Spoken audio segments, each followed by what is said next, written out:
Hello, how you doing? Welcome back to the workshop. So this is just a quick little video of a new project I've got in. Just going to show you what it is. Before we start getting to it, I've still got this CG to finish, so that'll be carrying on. But I'm just going to give you a quick tour around my new bike.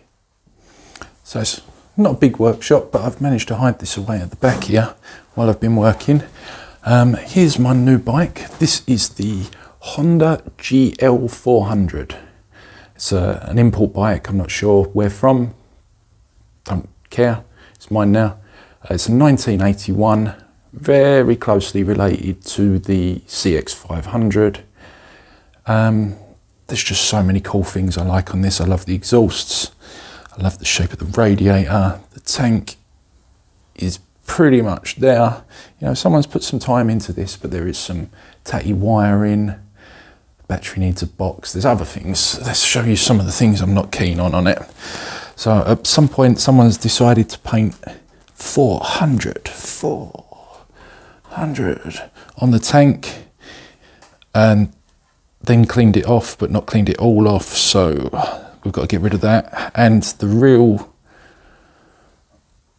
I haven't got the words for it. Someone's made a wooden seat for it. This is a wooden seat. I mean, this has been carved.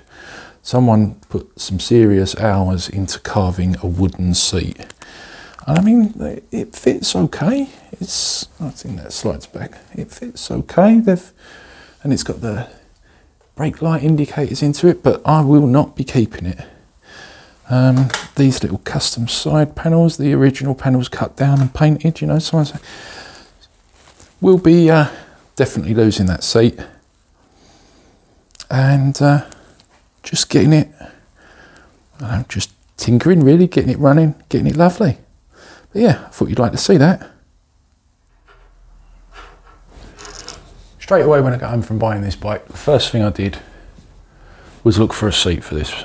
So everyone said it was kind of similar to the GX500, as I said before, so I figured let's order a seat for a GX500, which is what I've got.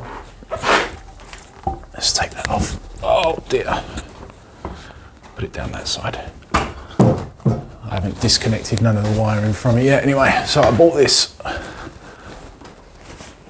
lovely seat for the GX500. But the problem is, you chuck it on and it leaves you this honking great gap between the tank and the seat, which I absolutely hate. That's for it to marry up here on the back where it's supposed to be. And I kind of think it's a bit long. Personal choice, a bit long. You push it forward and you left the horrible gap here. So that's gonna unfortunately have to go back. It looks like what I thought would just be a buy a seat and bolt it on is going to be attempting at making a fiberglass seat, which I've never done before, so it should be fun.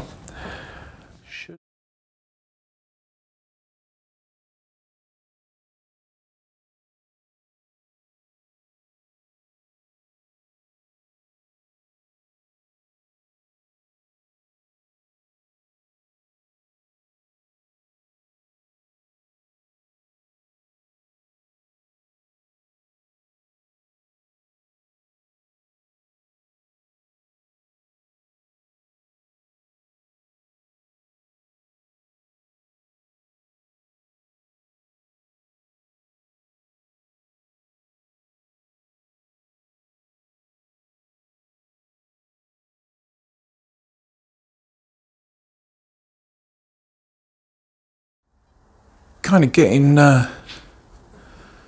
carried away with ourselves on this at the moment. Got the hoop welded in. It's not all ground back, but the hoop is in. Gave me some dimensions to make a template, and I'm kind of working on the seat pan here, measuring it out. Measure twice, cut once and all that. Check it again. But we are making some progress. I decided to remove the rear foot pegs, and it gave me this wonderful hole Thank you so much for that. That's it, focus in on that lovely hole. And you can see the rust was all inside the foot peg. That's and if you look, hopefully you can see down in there, this is like what come out of it. Absolutely crazy. So much rust in there. So I've been speaking to some people I know, a little bit of advice, and it looks like what we're going to do is cut the frame about there, cut the frame about there, just after basically after where the rust is, and up in the roof there, you can just see I've ordered a couple of bars of the same diameter steel. We're going to weld it in and replace that. This side's not so bad. I gave this a quick shot of paint because I thought it would be sitting there for a while, but that is rusty under there. So maybe do both sides at the same time. Kind of thinking about it, it means I can lose that fix in there, that bolt hole. I don't know what that's for. Oh no, that was for the tray that was underneath, but I'm not going to have a tray back there.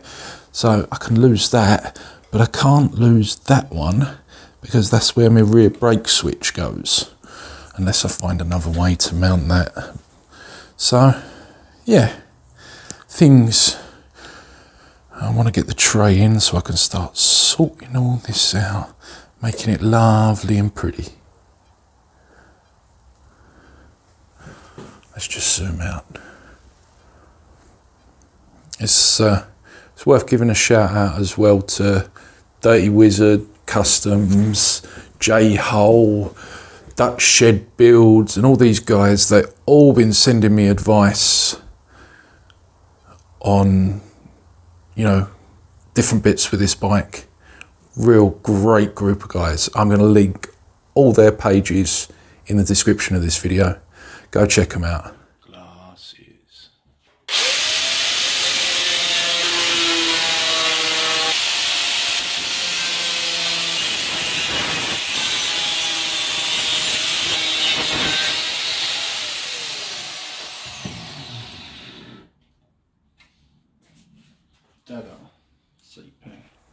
There we go. Started to get the tray into place. Got some clamps and that for the bends.